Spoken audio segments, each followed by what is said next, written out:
മുസ്ലിം ലീഗിന്റെ പ്രവർത്തകയാണ്. അതുകൊണ്ട് തന്നെ ഇപ്പോൾ അതായത് ഈ കേസ് ചുമത്തിയതിന് ശേഷം പോലും അവർക്ക് ഒളിച്ചിരിക്കാൻ പറ്റിയ സാഹചര്യം, ബന്ധുവീട്ടിൽ നിന്ന് അറസ്റ്റിലാകുന്ന പശ്ചാത്തലം, ഇപ്പോൾ ആത്മഹത്യാ പ്രേരണ കുറ്റമെന്ന് പറയുമ്പോൾ അത് ഏറ്റവും ഉയർന്ന ശിക്ഷ എന്നത് 10 വർഷം തടവ്, അതോടൊപ്പം തന്നെ പിഴ എന്നതാണ്. അങ്ങനെയുള്ള ഒരു വകുപ്പ് ചുമത്തുമ്പോൾ പോലും അവർക്ക് വേണ്ടത്ര സംരക്ഷണം ഒരുക്കുന്നു. അവരുടെ രാഷ്ട്രീയ പശ്ചാത്തലം കൂടി നിലനിൽക്കുന്ന ഒരു സാഹചര്യം, അതിനെ രാഷ്ട്രീയ ആയുധമാക്കി BJPയും മാറ്റുന്ന ഒരു പശ്ചാത്തലമാണോ ഇപ്പോഴുള്ളത്?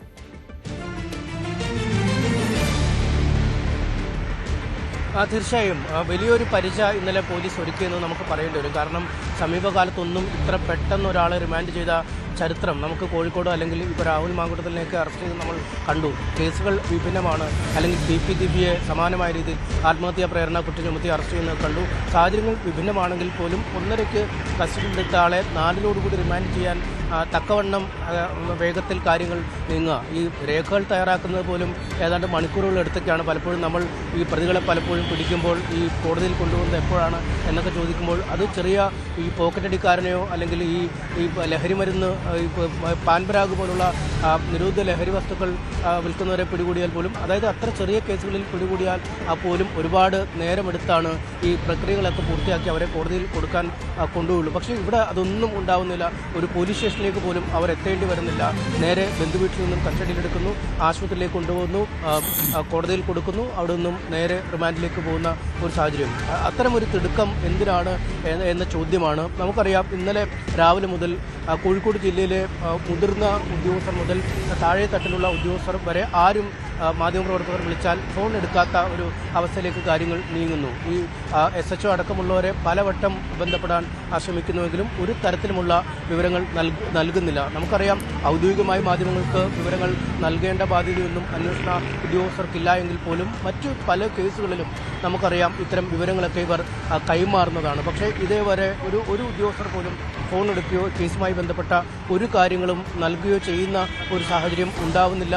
ഒപ്പം നമ്മൾ മാത്രമല്ല, ഈ ഒരുപാട് പേർക്ക് ആശ്രയമാണ് പോലീസ് സ്റ്റേഷനുകളും അല്ലെങ്കിൽ പോലീസ് ഉദ്യോഗസ്ഥരുമൊക്കെ. അവരൊക്കെ പല പല ആവശ്യങ്ങൾക്കായി വിളിച്ചാൽ ഈ രാഷ്ട്രീയ നേതാക്കൾ പോലും, BJPയുടെ ഇന്നലെ കൗൺസിലറെ മറ്റുമൊക്കെ നമ്മൾ കണ്ടിരുന്നു. അദ്ദേഹം ഒരു ഉത്തരവാദിത്തപ്പെട്ട ജനപ്രതിനിധിയാണ്. അദ്ദേഹം വിളിച്ചിട്ട് പോലും ഫോൺ എടുക്കാത്ത രീതിയിലേക്ക് കാര്യങ്ങൾ മാറുന്നു. എന്തിനാണ് ഈ അസാധാരണമായൊരു സാഹചര്യം ഈ കേസുമായി ബന്ധപ്പെട്ട് ഇവിടെ സൃഷ്ടിക്കപ്പെടുന്ന ചോദ്യമാണ് നമുക്ക് പോലീസിന്റെ മുന്നിൽ ചോദിക്കാനുള്ളത്. ഒരു ഉദ്യോഗസ്ഥരും ഈ നിമിഷം വരെ ഈ കേസുമായി ബന്ധപ്പെട്ട വിശദാംശങ്ങൾ ഔദ്യോഗികമായ രീതിയിൽ തന്നെ നൽകുന്നില്ല. നമ്മൾ മറ്റ് ഇടങ്ങളിൽ നിന്നും അല്ലെങ്കിൽ പ്രത്യേക സോഴ്സിൽ നിന്നും കണ്ടെത്തിയ വിവരങ്ങളാണ് ഇപ്പോൾ നൽകിക്കൊണ്ടിരിക്കുന്നത്. അതിൽ തന്നെ തീർച്ചയായും അവിടെ അനീഷ് ഇതിലെടുത്തു പറയേണ്ടത്, ഒരുപക്ഷെ കേരളത്തിൽ ഇത്തരമൊരു സംഭവം ഇതിനു മുമ്പ് ഉണ്ടായിട്ടില്ല എന്നതാണ്. സാധാരണ നിലയിൽ സ്ത്രീകൾക്കെതിരായ സൈബർ അധിക്ഷേപങ്ങൾ, സ്ത്രീകൾക്ക് എതിരായ വിമർശനങ്ങൾ, അതൊക്കെയാണ് കേരളത്തിന്റെ പൊതുസമൂഹം ചർച്ച ചെയ്യപ്പെടാറുള്ളത്. പക്ഷെ നമുക്കറിയാമല്ലോ, നിയമത്തിന് മുന്നിൽ സ്ത്രീയോ പുരുഷനോ എന്ന വ്യത്യാസമൊന്നുമില്ല. മാത്രമല്ല, സ്വകാര്യത എന്നത് സ്ത്രീക്കും പുരുഷനും ഒരുപോലെ തന്നെ പ്രധാനപ്പെട്ട ഒന്ന് തന്നെയാണ്. അതോടൊപ്പം അഭിപ്രായ സ്വാതന്ത്ര്യത്തിന്റെ അതിരുകൾ എന്നതും ഏതൊരു സ്ത്രീക്കും പുരുഷനും ഒരുപോലെയാണ്. ഇവിടെ ഈ പ്രതിസ്ഥാനത്തേക്ക് ഒരു സ്ത്രീ എത്തി എന്നതുകൊണ്ടാകുമോ ഇത്തരത്തിൽ പോലീസിന്റെ ഭാഗത്ത് നിന്ന് ഒരു പ്രതികരണം ഉണ്ടാകാത്തത്? ഒപ്പം ഈ ദൃശ്യത്തിന്റെ ഒരു പൂർണ്ണ രൂപം വീണ്ടെടുക്കുവാനുള്ള ശ്രമത്തിലാണ് എന്നാണല്ലോ നമുക്ക് മനസ്സിലാക്കാൻ സാധിക്കുന്നത്. ഇൻസ്റ്റയിൽ പോസ്റ്റ് ചെയ്തിട്ടുള്ളത് എഡിറ്റ് ചെയ്യപ്പെട്ട ഭാഗമാണ് എന്നാണ് അറിയാൻ സാധിക്കുന്നത്. അപ്പോൾ പോലും ഒരു പക്ഷേ ഈ ഷിംജിത പറയുന്നത് പോലെ തനിക്കെതിരെ ഇതിനു മുമ്പ് അല്ലെങ്കിൽ ഈ ദൃശ്യങ്ങൾ പകർത്താനുണ്ടായ പശ്ചാത്തലം വലിയ മോശമായ അതിക്രമം ഉണ്ടായി എന്ന് പറയുമ്പോൾ അടക്കം അതിൻ്റെ ദൃശ്യങ്ങൾ ഉണ്ടായെങ്കിൽ സ്വാഭാവികമായും ഷിംജിത ആ ദൃശ്യങ്ങളാണ് കൂടുതലായി ഇതിൽ നൽകേണ്ടിയിരുന്നത് എന്നാണ് നമുക്ക് മനസ്സിലാക്കാൻ സാധിക്കുന്നത്. അപ്പോൾ നിജസ്ഥിതി അറിയുക, ഇതിനപ്പുറത്ത് ഈ ദൃശ്യങ്ങൾ മാത്രമാണോ അസ്വാഭാവികമായി എന്തെങ്കിലും തോന്നുന്നുവെങ്കിൽ തോന്നിക്കുന്നത്, അതിനപ്പുറത്ത് ഷിംജിത ഈ പറയുന്നത് പോലെയാണോ സാഹചര്യം? ഇതിൻ്റെയൊക്കെ വ്യക്തത വരുത്തിയതിന് ശേഷം മാത്രം പ്രതികരണത്തിലേക്ക് പോയാൽ മതി. അതാണോ പോലീസിന്റെ ഭാഗത്ത് നിന്ന് നമുക്ക് മനസ്സിലാക്കേണ്ടത്?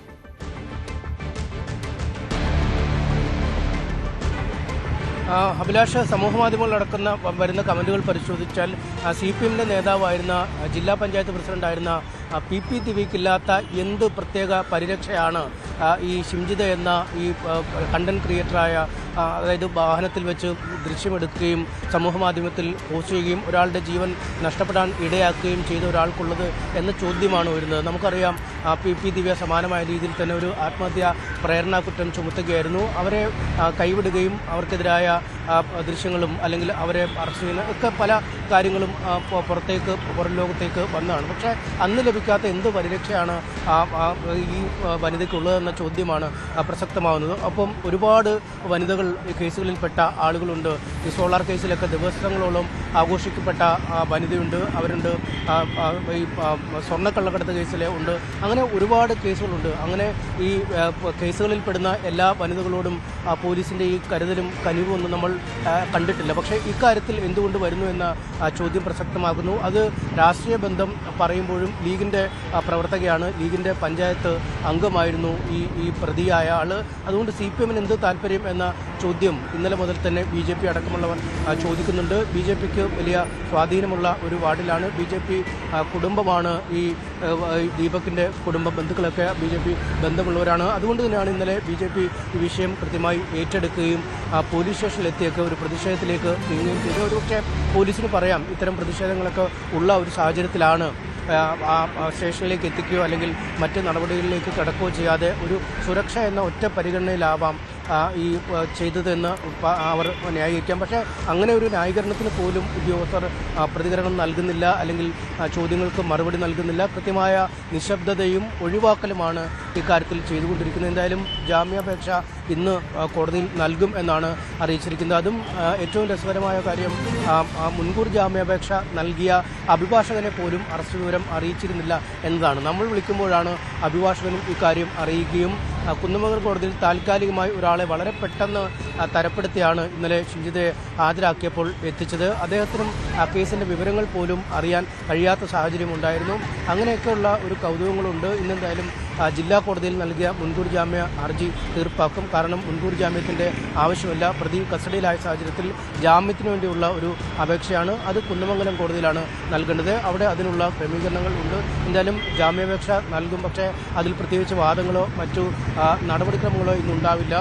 അതിൽ പോലീസിനോട് റിപ്പോർട്ട് തേടും. പിന്നീട് പോലീസ് റിപ്പോർട്ട് ലഭിച്ച ശേഷമാവും ആ കേസ് പരിഗണിക്കുന്ന തീയതി എന്ന് അറിയിക്കുക. ഒപ്പം ഈ കസ്റ്റഡി അപേക്ഷ എന്ന് നൽകും എന്നെ സംബന്ധിച്ച ഒരു വ്യക്തതയും പോലീസിൻ്റെ ഭാഗത്തുനിന്നുമില്ല. തിങ്കളാഴ്ച യുവതിയെ ചോദ്യം ചെയ്താണ്. ഇന്നലെ കസ്റ്റഡിയിലെടുത്ത ശേഷം ഈ അറസ്റ്റ് ചെയ്തപ്പോൾ ചോദ്യം ചെയ്താണ്. അതുകൊണ്ട് അടിയന്തരമായൊരു ചോദ്യം ചെയ്യൽ അനിവാര്യമാണോ എന്ന് പോലീസ് തന്നെയാണ് പറയേണ്ടത്. മൊബൈൽ ഫോൺ ഇതിനകം തന്നെ കസ്റ്റഡിയിലെടുത്തിട്ടുണ്ട്. അത് ഫോറൻസിക് പരിശോധനയ്ക്കായി അയച്ചിട്ടുണ്ട്. മറ്റ് തെളിവുകൾ കാര്യമായി ഈ കേസിൽ ഇല്ല, അല്ലെങ്കിൽ ഈ സാക്ഷികളെ സ്വാധീനിക്കുക അങ്ങനെ ഉള്ള കാര്യങ്ങളൊക്കെ കൃത്യമായി ഇനി തിരിച്ചറിയാൻ കഴിയാത്ത ആളുകൾ, പോലീസ് യാത്രക്കാരെ തിരിച്ചറിഞ്ഞിട്ടുണ്ട്, ജീവനക്കാരെ തിരിച്ചറിഞ്ഞിട്ടുണ്ട്. അതുകൊണ്ട് നടപടിക്രമങ്ങളൊക്കെ ഏതാണ്ട് പൂർത്തിയായി കഴിഞ്ഞു എന്നാവും അഭിഭാഷകൻ കോടതിയിൽ വാദിക്കാൻ ശ്രമിക്കുക. അതുകൊണ്ട് തന്നെ ജാമ്യം ലഭിക്കണമെന്ന ആവശ്യവും അദ്ദേഹം ഉന്നയിക്കും. എന്തായാലും പോലീസ് റിപ്പോർട്ട് അടിസ്ഥാനമാക്കിയായിരിക്കും ഇനി മുന്നോട്ടുള്ള നടപടികൾ ഈ കേസുമായി ബന്ധപ്പെട്ട് നടക്കുക. അഭിലാഷ്.